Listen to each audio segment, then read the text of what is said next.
تازہ ترین ویڈیوز کے لیے چینل کو سبسکرائب کر کے بیل آئیکن اور آل نوٹیفیکیشن پر کلک کریں تاکہ آپ کو ملے ہر اپڈیٹ سب سے پہلے۔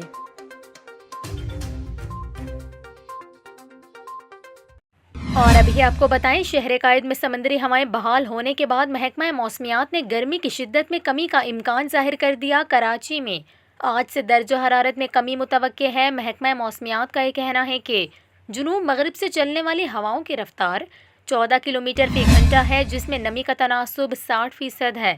محکمہ موسمیات کے مطابق کراچی شہر کا آج کم سے کم درجہ حرارت 24 ڈگری سینٹی گریڈ ریکارڈ کیا گیا، جبکہ زیادہ سے زیادہ درجہ حرارت 38 ڈگری تک رہنے کی توقع ہے۔ محکمہ موسمیات نے واضح کیا ہے کہ 14 یا 15 اپریل سے گرمی کی ایک اور لہر شہر کو متاثر کرے گی، جس کے دوران بھی سمندری ہوائیں معطل ہونے کے باعث درجہ حرارت 41 ڈگری سینٹی گریڈ سے تجاوز کیے جانے کا امکان ہے، جبکہ محسوس کیا جانے والا درجہ حرارت 43 ڈگری سینٹی گریڈ تک پہنچ سکتا ہے۔ اس کے علاوہ محکمہ موسمیات نے رمضان المبارک کے پیش نظر شہریوں سے احتیاط برتنے کی اپیل کی ہے۔